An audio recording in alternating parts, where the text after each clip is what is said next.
Khalifah pertama, khalifah kedua, khalifah ketiga, sampai dinasti berikutnya diganti, dipilih dengan cara yang berbeda-beda. Terus mau ditawarkan sebagai sebuah sistem apa?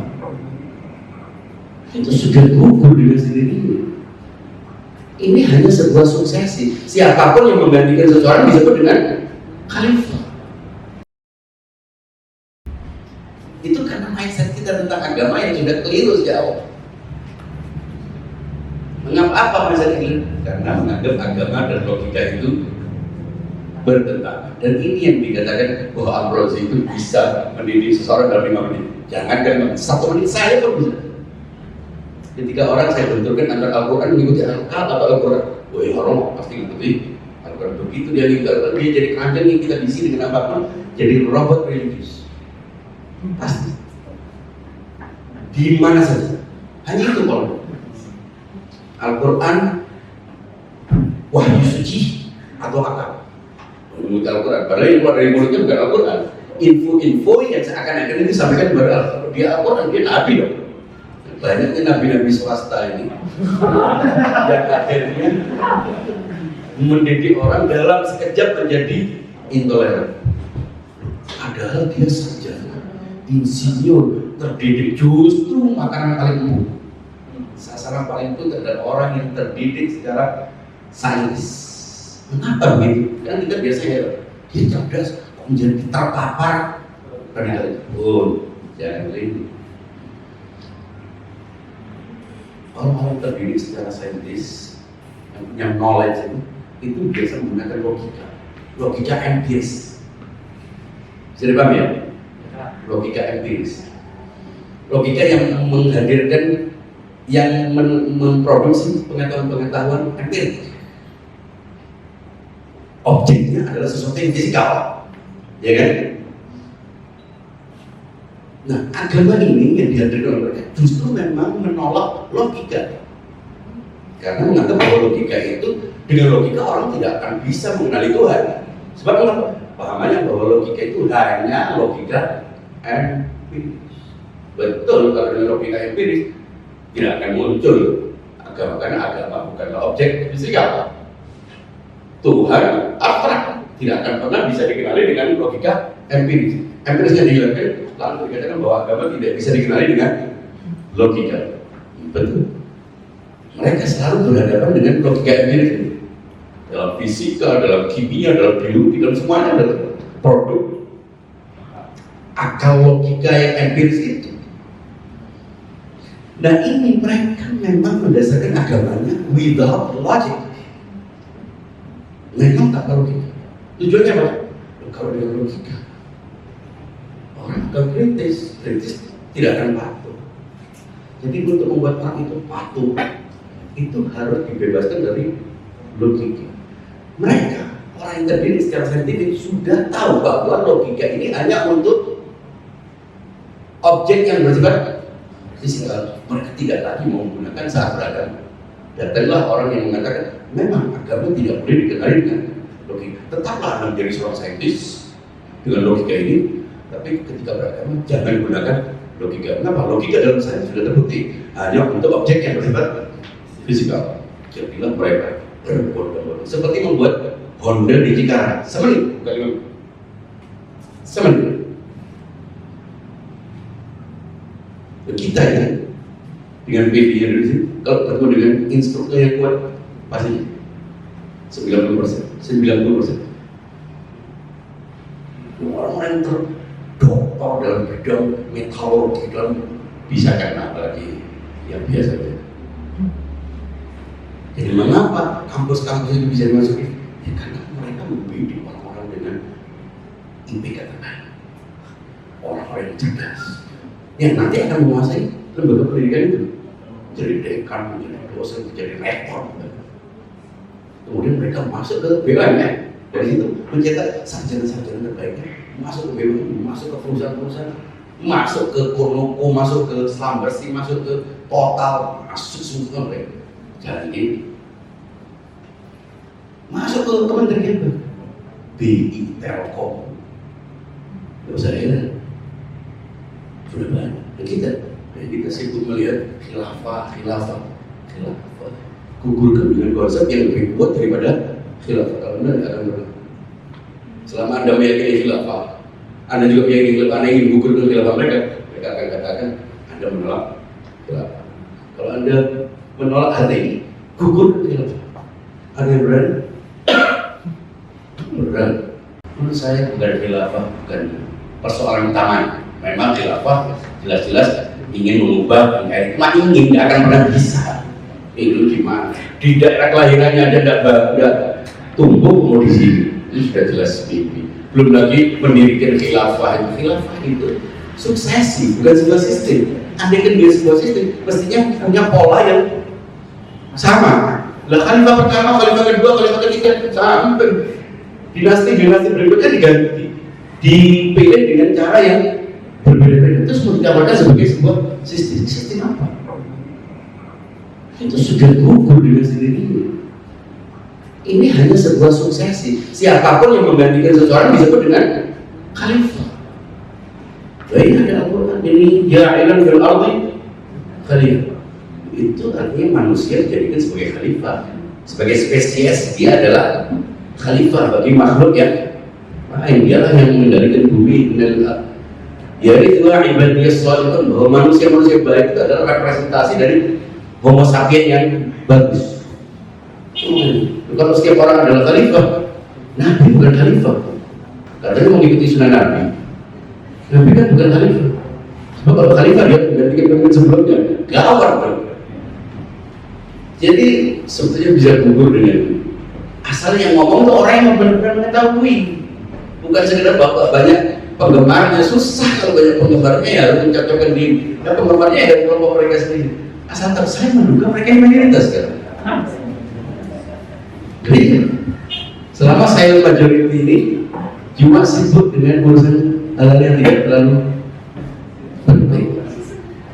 Jadi sumber dari semua saya belum tentu sepakat dengan istilah radikalisme sebetulnya, tapi sudah telah terjadi.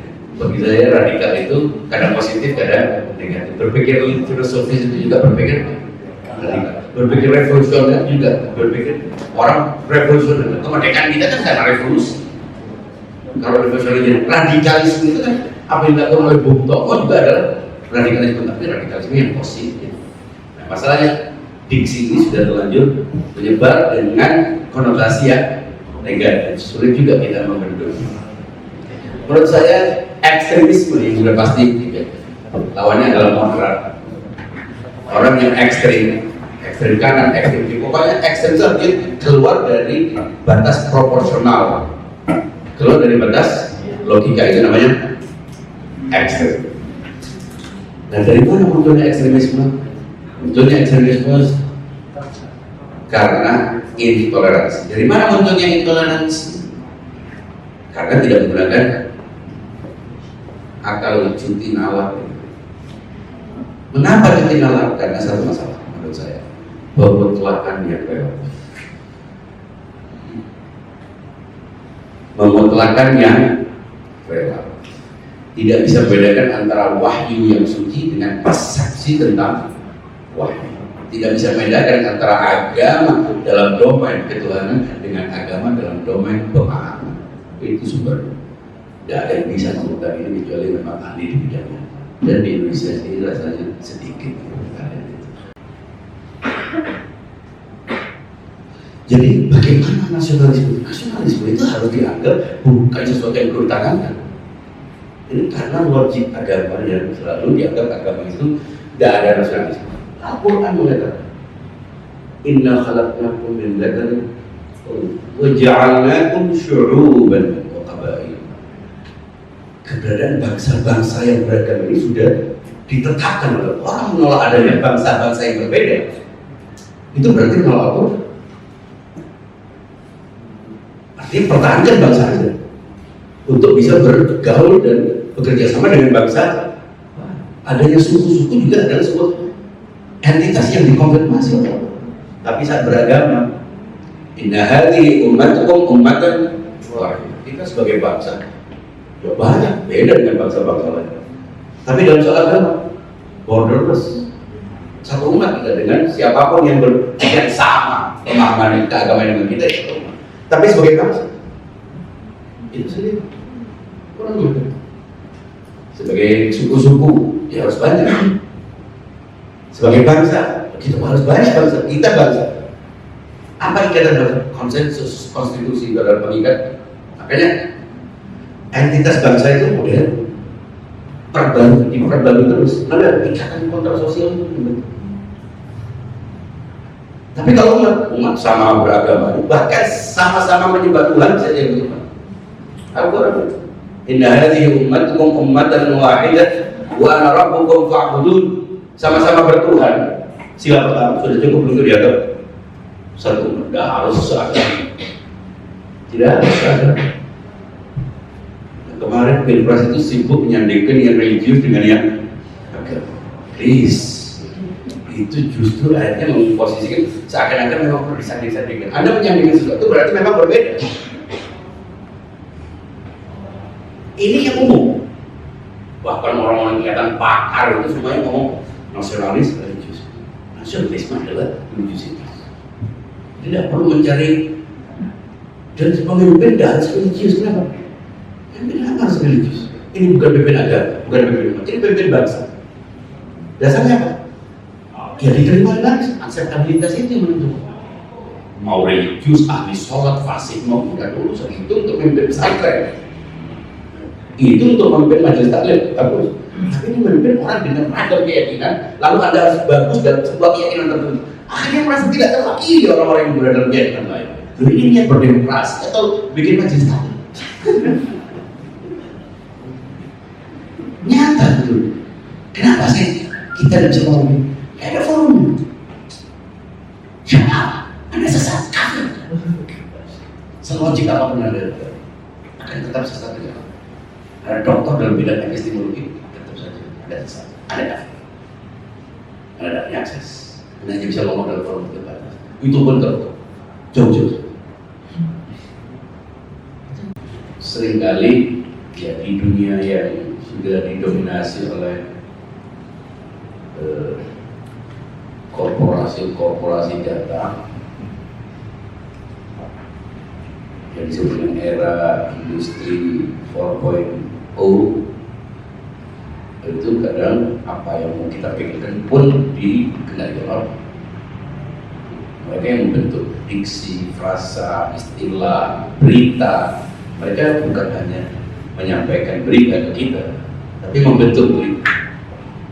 Mereka bukan menyampaikan opini, tapi menghadirkan opini dalam pikiran kita. Jadi memang ini adalah takdir zaman dan sulit kita melawan dominasi pikiran itu karena itu lebih dominan, lebih kuat dari negara. Bahkan negara pun dikendalikan. Jadi penguasa-penguasa negara itu sebetulnya dikendalikan oleh penguasa yang lebih besar lagi.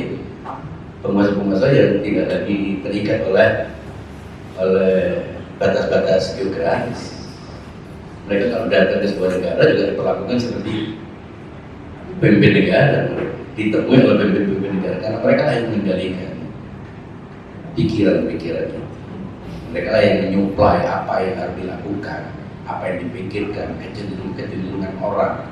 Itu terlihat dari perilaku. Hal yang dulu aneh sekarang justru diperlu. Itu biasa. Dulu orang malu mempertontonkan wajahnya, dirinya, memamerkan dirinya. Sekarang itu adalah perilaku umum. Itu perilaku manusia sudah berubah. Kita di era itu. Nah begitu juga beberapa istilah dibentuk memang dengan paket-paket konotasi dan pengertian yang kita tidak akan pernah bisa melawannya kecuali kalau kita berada dalam pusat kendali. Nah, apakah kita harus meratapi? Tidak. Selama kita konsisten, selama kita tergolong orang-orang yang punya kemampuan untuk mengubah. Ya tentu bukan hanya kata radikal atau dikembalikan kepada makna aslinya. Sudah banyak reduksi sebenarnya. Radikal itu hanya contoh. Kalau kita habiskan waktu hanya untuk kampanye supaya radikal dikembalikan kepada makna aslinya, pada makna arti akar, susah itu. Karena banyak yang lebih penting. Yang lebih penting adalah tadi bagaimana orang supaya bisa membedakan antara sesuatu yang mutlak dan yang nisbi. Bagaimana bisa membedakan antara wahyu yang di sisi Tuhan dengan persepsi yang di sisi manusia. Karena kebanyakan justru karena ini orang menganggap apa yang dipahaminya sejelas wahyu. Dan akhirnya muncul lagi nabi-nabi swasta, tuhan-tuhan mini dan lain sebagainya. Yang dengan mudahnya mengkafirkan, menyesatkan karena menganggap ini benar. Dan karena hanya ini yang benar, mulailah dia menolak apapun yang berbeda dengan dirinya. Maka itu muncul penolakan, pengkafiran, penyesatan, dan ingin menegakkan khilafah itu karena apa? Hanya ini yang benar. Jadi ujung-ujungnya kembali kepada pemutlakan. Sumbernya bukan khilafah. Khilafahnya produk dari sebuah falasi yang sudah berjalan temurun, sudah berjalan generasi demi generasi, dan dianggap bagian dari agama. Itu masalah. Jadi ya kita tetap kembalikan kepada makna dasarnya. Berpikir radikal itu mungkin tidak soal. Ketika menjadi radikalisme mungkin jadi sebuah gerakan. Boleh jadi kita berusaha untuk memberikan justifikasi sana. Berpikir radikal boleh, tapi bertindak radikal tidak boleh.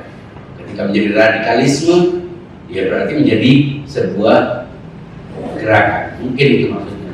Tapi yang jelas, radik berarti akar. Apapun yang, bagaimana orang bisa tidak berpikir mengakar? Tidak berpikir mengakar berarti hanya memikir pikirannya hanya di permukaan, dan itu berarti tidak valid. Mengapa kita membangun matematika? Kenapa orang tidak menolak matematika?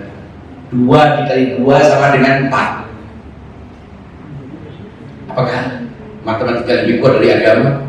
Jelas lebih kuat dari agama. Kalau agama itu adalah persepsi.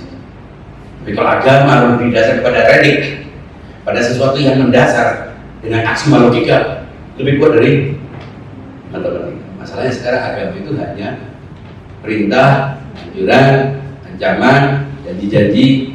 Kalau sumpah disuruh sabar, kalau senang disuruh syukur. Dan orang dibayar banyak hanya karena ini. Aneh.